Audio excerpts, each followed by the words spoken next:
Hello everyone, welcome to the channel e Pathshala. E पाठशाला के platform पे मैं शिखा आज आपके सामने लेकर आई हूँ प्रारंभिक शिक्षा के नवीन प्रयास में स्वतंत्रता के पूर्व प्रारंभिक शिक्षा। तो स्वतंत्रता के पूर्व प्रारंभिक शिक्षा में आज हम पढ़ेंगे वुड का आदेश पत्र 1854।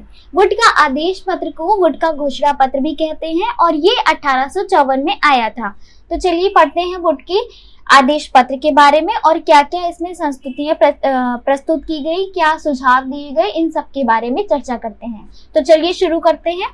सबसे पहले पढ़ेंगे वुड के आदेश पत्र में क्या क्या मुख्य बातें रही। सर चार्ल्स वुड ने अंग्रेजी शिक्षा का प्रचार और महिलाओं की शिक्षा पर जोर देने के लिए 1854 ईस्वी में तत्काल गवर्नर जनरल लॉर्ड डलहौजी को एक पत्र लिखा जिसे वुड का घोषणा पत्र कहा जाता है। यानी कि जो सर चार्ल्स वुड थे उन्होंने इंग्लिश को और इंग्लिश के प्रचार प्रसार के लिए साथ ही साथ महिलाओं की शिक्षा, जनसाधारण की शिक्षा पर बहुत ज्यादा बल देते हुए 1854 में एक पत्र लिखा जनरल लॉर्ड डलहौजी को, और जनरल लॉर्ड डलहौजी को लिखे गए पत्र को आगे चलकर वुड का घोषणा पत्र नाम दे दिया गया।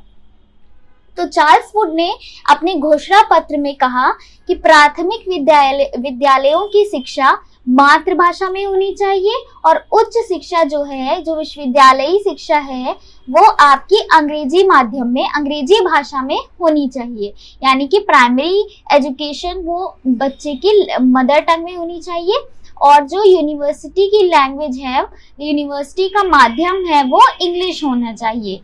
सर चार्ल्स वुड जो थे उन्होंने ब्रिटिश ईस्ट इंडिया कंपनी के बोर्ड ऑफ कंट्रोल के अध्यक्ष के रूप में चुना गया था। जिस समय उन्होंने ये अपना पत्र दिया, आदेश पत्र, उस समय Charles Wood board of control के अध्यक्ष थे। तो बोर्ड ऑफ कंट्रोल के अध्यक्ष थे तो उस समय उन्होंने भारत की आगे आने वाली शिक्षा के लिए बहुत सारी अच्छी अच्छी योजनाएं तैयार की और इन्हीं योजनाओं के तहत ही इसको वुड के आदेश पत्र को भारतीय शिक्षा का मैग्ना कार्टा कहा जाने लगा। भारतीय शिक्षा का मैग्ना कार्टा इसलिए कहा जाता था क्योंकि इससे पहले कोई भी आदेश पत्र, कोई भी पत्र ऐसा नहीं आया था जिसमें शिक्षा को इतना अधिक व्यवस्थित रूप दिया गया हो, इतना अधिक संतुलित रूप दिया गया हो और काफी सारे आयामों पर इसमें चर्चा की गई थी। यानी कि जनसाधारण के लिए भी शिक्षा होनी चाहिए, महिलाओं के लिए भी होनी चाहिए और साथ ही साथ शिक्षा को तकनीकी शिक्षा बनाने पर बहुत अधिक ध्यान दिया, व्यावसायिक शिक्षा बनाने पर ध्यान दिया। तो इस तरह की नीतियों को अपने आदेश पत्र में शामिल करने की वजह से वुड के आदेश पत्र को या फिर वुड के घोषणा पत्र को भारतीय शिक्षा का मैग्ना कार्टा कहा जाता है। अब वुड के आदेश पत्र में क्या क्या सुझाव दिए गए। सरकार पाश्चात्य शिक्षा, कला, दर्शन, विज्ञान और साहित्य का प्रसार करे। यानी कि वुड का कहना था कि पाश्चात्य शिक्षा के साथ साथ कला, दर्शन, विज्ञान और साहित्य जैसे विषयों पर सरकार बहुत अधिक ध्यान दे और इसका प्रसार करे।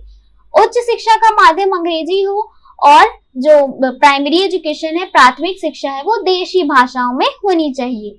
और साथ ही साथ अध्यापकों के प्रशिक्षण के लिए अध्यापक प्रशिक्षण संस्थाएं स्थापित की जाए। यानी कि जो टीचर्स बच्चों को पढ़ाएंगे पहले उन टीचर्स को अच्छे से क्वालिफाइड कर दिया जाए, उनको प्रशिक्षण प्रॉपरली दे दिया जाए, तब ये अध्यापक बच्चों को पढ़ाएं, प्रशिक्षित करें।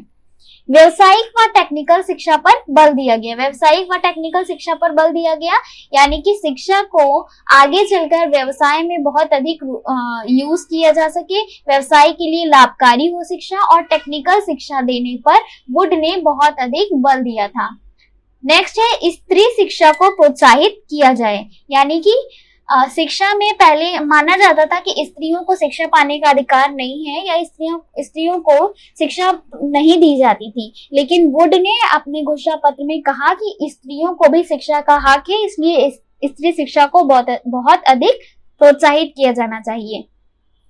नेक्स्ट है निजी शैक्षणिक संस्थाओं को बिना किसी भेदभाव के सरकारी अनुदान दिया जाए। यानी कि जिस प्रकार सरकार प्राइमरी स्कूल चलाती है, अपने अनुदान पर प्राइमरी स्कूल को चलाती है, वैसे ही निजी शैक्षणिक संस्थानों को भी कुछ ना कुछ अनुदान सरकार को देना चाहिए बिना किसी भेदभाव के।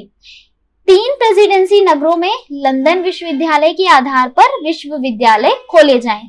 और साथ ही साथ वुड ने कहा कि लंदन विश्वविद्यालय के आधार पर जो 3 प्रेसिडेंसी थी उस समय, उनमें भी विश्वविद्यालय की स्थापना की जाए, ऐसा वुड ने अपने घोषणा पत्र में चर्चा की। शिक्षा के प्रशासन के लिए एक अलग विभाग की स्थापना की जाए और शिक्षा का पूरी तरह देखरेख हो, प्रॉपर शिक्षा पहुंच रही है कि नहीं, और शिक्षा में गुणात्मक सुधार के लिए बाकी शिक्षा की जो भी चीजें हैं उन चीजों को अच्छे से सुचारू रूप से चलाए रखने के लिए एक अलग विभाग की स्थापना की जाए। इस बात को भी वुड ने अपने घोषणा पत्र में शामिल किया। इसमें सरकार से कहा गया कि वह जनसाधारण की शिक्षा का उत्तरदायित्व स्वयं वहन करे, यानी कि जनसाधारण तक शिक्षा पहुंचे, इस बात को सरकार सुनिश्चित करे और उत्तरदायित्व ले। प्रत्येक प्रांत में एक लोक शिक्षा विभाग, हर प्रांत में एक लोक शिक्षा विभाग की स्थापना की जाए जिससे शिक्षा की देखरेख की जा सकेगी। गांवों में देशी भाषाई पाठशालाएं स्थापित की जाए, उनसे ऊपर जिला स्तर पर आंग्ल देशी भाषाई हाई स्कूल तथा लंदन विश्वविद्यालय की तर्ज पर तीनों प्रेसिडेंसी बंबई, कलकत्ता और मद्रास, जी हाँ ये 3 प्रेसिडेंसी थी, बंबई, कलकत्ता और मद्रास, ये लंदन के विश्वविद्यालय की तर्ज पर ही इन तीनों जगह पर भी, इन तीनों प्रेसिडेंसीज में भी विश्वविद्यालयों की स्थापना की जाएगी और गांवों में देशी पाठशालाएं होंगी और जबकि ऊपरी जिले स्तर पर आपकी इंग्लिश भाषा के आधार पर शिक्षा दी जाएगी। इसमें स्त्री शिक्षा तथा व्यावसायिक शिक्षा की आवश्यकता पर बहुत अधिक बल दिया गया, जैसा कि हमने पहले भी चर्चा की है कि शिक्षा को व्यावसायिक रूप दिया जाए और स्त्री शिक्षा को बढ़ावा दिया जाए और साथ ही साथ तकनीकी विद्यालयों और अध्यापक प्रशिक्षण संस्थाओं की भी स्थापना करने की सिफारिश वुड ने अपने इस घोषणा पत्र में की थी। तो क्वेश्चन भी आता है कि सबसे पहले व्यावसायिक शिक्षा पर किसने बल दिया, तो वुड ने व्यावसायिक शिक्षा पर सबसे अधिक बल दिया और स्त्री शिक्षा को और टेक्निकल शिक्षा को भी वुड ने अपने घोषणा पत्र में शामिल किया था। और साथ ही साथ सरकार जो है वो निजी संस्थाओं को भी अनुदान सहायता ग्रांट इन एड प्रदान करेगी, जिससे कि जो प्राइवेट स्कूल्स हैं, प्राइवेट एजुकेशन के जो केंद्र हैं, उनको भी अच्छे से चलाया जा सके, उनमें भी बच्चों को प्रॉपर्ली शिक्षा मिल सके, इसलिए सरकार भी अनुदान देने का प्रयास करेगी। अब वुड के घोषणा पत्र को जारी करने का इनका क्या उद्देश्य था, तो इस घोषणा पत्र को भारत में अंग्रेजी शिक्षा का मैग्ना कार्टा कहा जाता है, यानी कि अंग्रेजी शिक्षा को बहुत अधिक बढ़ावा देने के कारण इसको अंग्रेजी शिक्षा का मैग्ना कार्टा भी कहा जाता है। उनके इस आदेश पत्र के अनुसार लोक शिक्षा विभाग की स्थापना 1855 ईस्वी में की गई और लोक शिक्षा विभाग की स्थापना हर प्रांत में की जाए, तो 1855 में लोक शिक्षा विभाग की स्थापना कर दी गई थी और साथ ही साथ ये पाश्चात्य शिक्षा को बहुत अधिक बढ़ावा देगी, यह उद्देश्य इस घोषणा पत्र का था। उच्च शिक्षा को अंग्रेजी भाषा के माध्यम से दिए जाने पर बल दिया गया, यानी कि अंग्रेजी भाषा को बहुत अधिक महत्व दिया गया, बट प्राइमरी लेवल पर प्राथमिक शिक्षा उनकी देशी भाषा में, मातृभाषा में ही हो, इस बात का भी बहुत अधिक ध्यान रखा गया। ग्राम स्तर पर देशी भाषा के माध्यम से अध्ययन के लिए प्राथमिक पाठशालाएं स्थापित हुई और इनके साथ ही जिलों में हाई स्कूल स्तर के एंग्लो वर्नाक्यूलर कॉलेज खोले गए, यानी कि गांवों में ग्राम स्तर पर देशी भाषा में शिक्षा दी जाए, इस बात को बहुत अधिक ध्यान रखा गया और जिलों में हाई स्कूल स्तर पर अंग्रेजी माध्यम में शिक्षा दी जाए, इसलिए एंग्लो वर्नाक्यूलर कॉलेज भी खोले गए थे। घोषणा पत्र में सहायता अनुदान दिए जाने पर बल दिया गया था, यानी कि निजी स्कूलों को भी, निजी संस्थाओं को भी सरकार कुछ अनुदान देगी, इस बात पर भी वुड का घोषणा पत्र बहुत अधिक ध्यान देता है। नेक्स्ट है इसमें विश्वविद्यालयों की स्थापना जो की गई वो कब हुई और कहां हुई, तो प्रस्ताव के अनुसार लंदन विश्वविद्यालय के आदेश पर 1857 में कलकत्ता में, बंबई में और मद्रास में एक विश्वविद्यालय की स्थापना कर दी गई थी और इसके अलावा पंजाब में भी 1882 में, इलाहाबाद में 1887 में विश्वविद्यालय की स्थापना की गई थी, जिसमें एक कुलपति उप कुलपति, सीनेट और विधि सदस्यों की व्यवस्था की गई थी। यानी कि कॉलेज की स्थापना के साथ साथ उसकी प्रॉपर्ली देख रेख हो, अच्छी लीडरशिप हो, इसके लिए कुलपति, उप कुलपति, सीनेट और विधि सदस्यों की भी व्यवस्था प्रॉपर्ली विश्वविद्यालयों में, यूनिवर्सिटीज में जैसे कि आज भी होती है, उसी तरह उस टाइम पे भी इन सब की नियुक्ति की गई थी विश्वविद्यालयों की देखरेख के लिए, शिक्षा की देखरेख के लिए।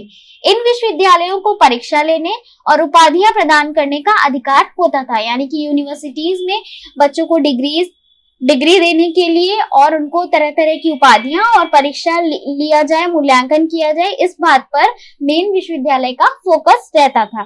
तकनीकी एवं व्यावसायिक विद्यालयों की स्थापना के क्षेत्र में इस घोषणा पत्र में प्रयास किया गया। यानी कि शिक्षा को बहुत अधिक तकनीकी और व्यवसायों से जोड़ा जा सके, इसलिए विद्यालयों की स्थापना करना बहुत आवश्यक था। वुड डिस्पैच की सिफारिश के प्रभाव में आने के बाद अधोमुखी निस्यंदन सिद्धांत समाप्त हो गया। यानी कि जब वुड डिस्पैच आया तब जो मैकाले का सिद्धांत था, निस्यंदन सिद्धांत, उस सिद्धांत को समाप्त कर दिया गया। निस्यंदन का सिद्धांत यह था कि मैकाले ने कहा था कि उच्च वर्ग को शिक्षा दी जाएगी और उच्च वर्ग निम्न वर्ग को शिक्षा दे देंगे, जिससे शिक्षा छन छन कर सभी तक पहुंच जाएगी। तो वुड डिस्पैच आने के बाद, यानी कि वुड का घोषणा पत्र की सिफारिशें जब आई, तो ये आने के बाद आपका निस्यंदन सिद्धांत वो पूरी तरह से समाप्त कर दिया गया। तो आई होप ये क्लास आपके लिए बहुत ज्यादा हेल्पफुल रही होगी। आपका अगर कोई भी डिमांडिंग टॉपिक हो तो आप कमेंट बॉक्स में जरूर कमेंट करें, हम उस पर आपके लिए वीडियो लेकर आएंगे। मिलते हैं नेक्स्ट सेशन में, तब तक आप हमसे जुड़े रहिए। अगर आपने हमारे चैनल को सब्सक्राइब नहीं किया है तो हमारे चैनल को सब्सक्राइब करें और बेल आइकन को प्रेस करें। आप हमारे साथ जुड़ सकते हैं फेसबुक, इंस्टाग्राम और टेलीग्राम पर, जिसके लिंक आपको डिस्क्रिप्शन बॉक्स में मिल जाएंगे। Thank you.